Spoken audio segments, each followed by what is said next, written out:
Tapi di satu sisi Allah memiliki sifat kasih sayang, dan Allah senang ketika hambanya berkeyakinan dan mensifatkan Allah dengan sifat yang penyayang, sifat yang kasih sayang, dibandingkan ketika hambanya itu mensifatkan Allah adalah pemarah, Allah adalah memiliki siksaan yang keras, Allah memiliki adab yang pedih. Walaupun benar, pasti Allah lebih senang ketika hambanya itu mensifatkan Allah dengan sifat pengampun, dengan sifat penyayang. Sebagaimana kita senang ketika disifatkan oleh anak kita, Bapak saya adalah Bapak penyayang. Kita gak senang kalau kita disifatkan oleh anak kita, Bapak saya Bapak yang galak, Bapak yang pemarah. Walaupun keduanya itu benar, kita punya sifat marah benar, kita punya sifat sayang benar. Maka begitulah Allah Subhanahu wa ta'ala pada hambanya. 111. Wa fil hadithi, dan dalam sebuah hadis, innallaha ta'ala yaqulu lil mu'minina yaumal qiyamati. Sesungguhnya Allah Ta'ala berfirman kepada orang-orang beriman pada hari kiamat nanti. Kata Allah, hal ahbabtum liqa'i. Wahai orang beriman, kata Allah nih, hal ahbabtum liqa'i. Apakah kalian senang bertemu aku? Senang apa kagak ketemu aku, kata Allah? Gembira apa kagak ketemu sama aku, kata Allah? Hal ahbabtum liqa'i. Apakah kamu senang berjumpa aku? Fayaquluna na'am. Maka mereka menjawab, ya, kami senang ya Allah bertemu denganmu, kami bahagia ya Allah berjumpa denganmu. Fayaqulu, maka Allah bertanya lagi, wa ma hamalakum ala dzalika. Apa yang mendorong kalian atas hal itu? Wa ma hamalakum ala dzalika. Apa yang mendorong kalian atas itu? Yang bikin kamu senang ketemu sama aku itu apa? Yang bikin kamu bahagia ketemu aku itu apa? Fayaquluna, maka orang-orang beriman menjawab, rajauna afwaka wa maghfirataka. Rajauna, kami berharap, afwaka, maafmu, wa maghfirataka, dan ampunan. Rajauna afwaka wa maghfirataka, kami berharap maafmu dan ampunanmu. Yang buat kami bahagia ya Allah, kami memiliki harapan besar mendapatkan maafmu dan mendapatkan ampunan. Fayaqulu, maka Allah Ta'ala berfirman, qad awjabtu lakum rahmati wa ridhai. Qad awjabtu lakum, sungguh aku wajibkan untuk kalian rahmati wa ridhai, mendapatkan rahmatku dan mendapatkan keridhaan. Karena kalian senang, bahagia dengan harapan-harapan akan mendapatkan maaf dan ampunanku, maka ampunanku, maafku, kasih sayangku wajib mutlak aku berikan untuk kalian. Ada orang raja senang di dunia, seumur hidup gak pernah susah, sekejap mata dia gak pernah susah. Akhirnya nih orang setelah meninggal dimasukin ke neraka sedetik, dikeluarin lagi, ditanya sama Allah, bagaimana keadaan sadar, ya Allah, saya orang paling susah, saya orang paling sengsara, saya orang paling belangsa. Seumur hidup dalam kehidupan dunianya dia adalah orang yang paling bahagia. Tapi gara-gara masuk ke neraka sedetik, kesenangannya, kebahagiaannya seumur hidup lupa. Udah gak ingat udah sama sekali. Padahal masuk ke neraka sedetik. Lalu ada orang yang paling susah, paling belangsa, paling sengsara dalam kehidupan dunia. Sekejap mata gak pernah senang dia. Pokoknya apa susah udah nukanin, pokoknya apa belangsa udah nukanin dia. Ketika dia tinggal, Allah masukin dia ke surga sedetik. Allah keluarin lagi. Bagaimana keadaan? Ya Allah, saya ini orang paling senang, saya ini orang paling bahagia. Penderitaannya seumur hidup di dunia udah kagak ingat udah. Gara-gara masuk surga sedetik doang. Bagaimana kalau di neraka selamanya? Bagaimana kalau di surga selamanya? Orang mukmin di surga selamanya. Ternyata bukan dibalas lantaran kebaikannya. Orang kafir kekal di neraka selamanya, ternyata dibalas neraka selamanya bukan dengan sebab perbuatannya, tetapi kedua-duanya itu dibalas dengan sebab niatnya. Orang mukmin selamanya di neraka, orang mukmin selamanya di surga. Seumur hidup seumpama 60 tahun.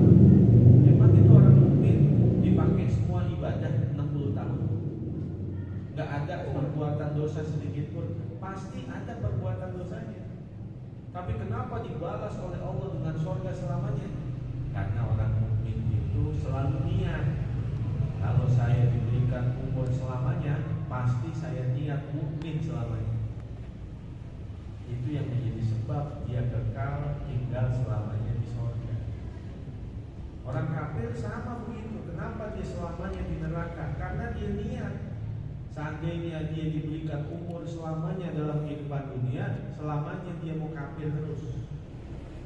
Makanya itulah yang menyebabkan dia kekal di neraka. Di dalam bab niat nih. Seumpama seorang suami ketika dia melakukan hubungan badan sama istri, dia bayangin wanita yang lain, maka dia mendapatkan dosa seperti dosa perzinahan. Bukan gara-gara niat, padahal dia tidak berzina, tapi karena dia niat melakukan perzinahan, maka dia mendapatkan dosa itu. Walaupun dia tidak mendapatkan hak, artinya siksaan orang yang berzina, tapi mendapatkan dosa seperti orang yang melakukan perzinahan. Dia melakukan hubungan badan sama bininya, tapi yang dia bayangin Maya, begitu seumpama. Seperti dia melakukan perzinahan.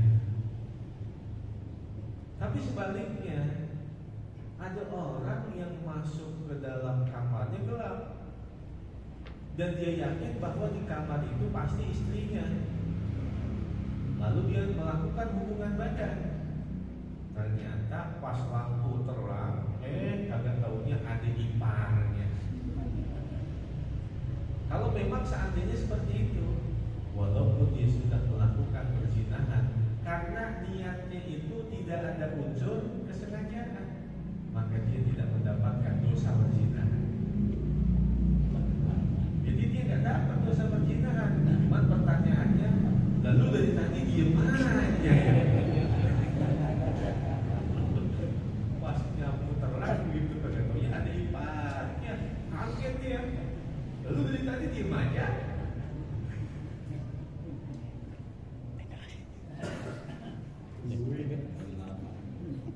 Satu dua. Wafil khobari, dan di dalam sebuah hadis, dalam sebuah khobar, Innallaha auha ila Dawud alaihi salam. Sesungguhnya Allah mewahyukan kepada Nabi Allah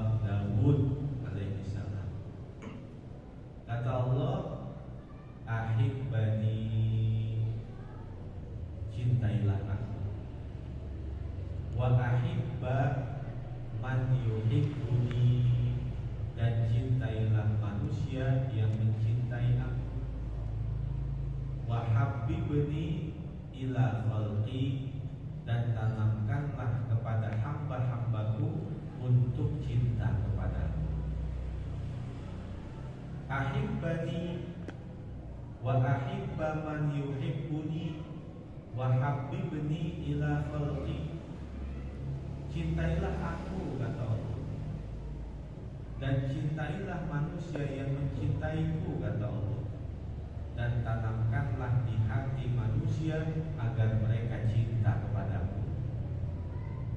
Tanamkan di hati manusia agar mereka cinta kepadaku, kata Allah. Dan engkau juga harus mampu mencintai orang yang mencintaiku, dan engkau juga harus mampu mencintai aku. Allah senang dicintai oleh hamba-Nya. Allah cinta dicintai oleh hamba-Nya. Dan tanamkan di dalam hati manusia untuk cinta sama Allah. Faqala, maka Nabi Allah Daud bertanya, Ya Rabbi, kaifa uhabbibuka ila khalqi. Ya Allah, bagaimana caranya uhabbibuka ila khalqi, aku dapat menanamkan ke dalam hati hamba-hambamu agar mereka cinta kepadamu. Caranya bagaimana? Bilangin orang supaya orang itu cinta kepadamu, supaya hambamu cinta kepadamu. Caranya bagaimana ya Allah? Qala, maka Allah Ta'ala berfirman, Udkurni bil hasanil jamili, ceritakanlah kepada mereka tentang aku dengan kebaikan-kebaikan dan dengan keindahan-keindahan. Sampaikanlah, ceritakanlah kepada hamba-hambaku itu dengan cara yang baik, dengan cara yang indah. Jangan kamu suka menghina agama orang, mencaci maki Tuhannya orang. Ketika Tuhanmu dicaci maki, agamamu dicaci maki orang, berarti engkaulah menjadi penyebabnya. Kita kan gak boleh ngatain Tuhan orang, gak boleh ngatain agama orang. Khawatirnya gara-gara kita ngatain Tuhannya orang, agamanya orang, nanti agama kita, Tuhan kita dicaci maki orang. Udkurni bil hasanil jamili, ceritakanlah kepada mereka tentang aku dengan kebaikan-kebaikan, dengan keindahan-keindahan. Wadkur alai wa ihsani, dan ceritakanlah kepada mereka tentang kenikmatan-kenikmatanku, tentang kebaikan-kebaikanku. Ceritain Allah yang telah memberikan kenikmatan, Allah yang memberikan segala kebaikan. Wadakirhum dzalika, dan ingatkanlah mereka tentang semua itu.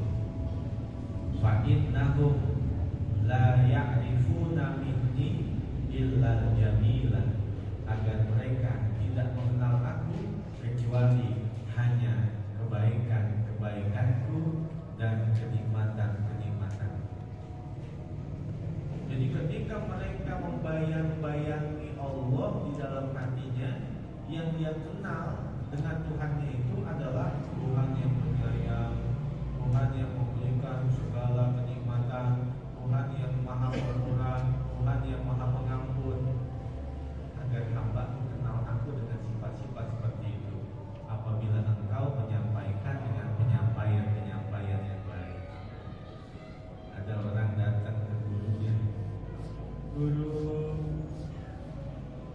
saya lagi dapat ujian berat, hidup saya rada susah.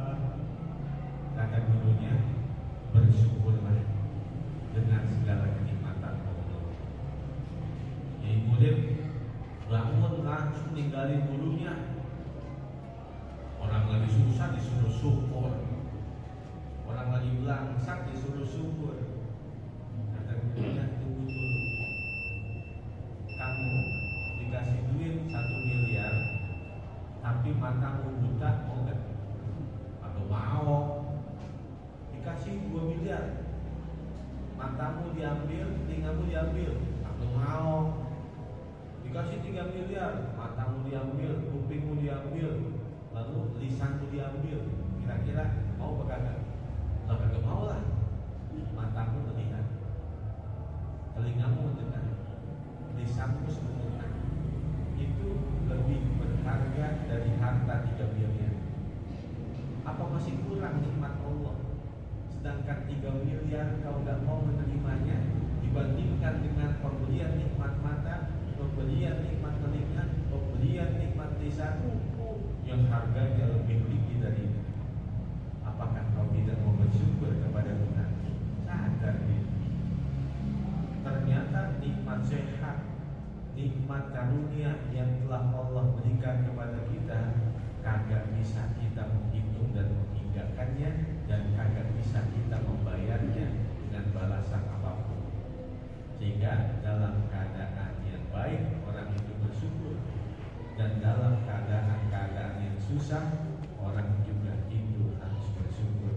Karena di satu sisi, satu susah yang Allah berikan kepadanya, Allah siapkan 2 kemudahan. Inna ma'al usri yusra, fa inna ma'al usri yusra. Artinya, ketika sebuah makrifah disebutkan 2 kali, artinya 1. Dan ketika nakirah disebutkan 2 kali, artinya 2. Al-usr artinya kesulitan, yusra artinya kemudahan. Dua-duanya disebutkan berulang. Tetapi ketika ma'rifah disebutkan berulang, artinya 1. Ketika nakirah disebutkan berulang, artinya 2. Sehingga artinya adalah dalam satu kesulitan Allah siapkan 2 kemudahan. Susahnya 1, senangnya 2. Percaya apa enggak? Kita disunat, sakitnya kan 1 ya. Kalau senangnya kayak gini, kalau sunat sekali doang sakit kan?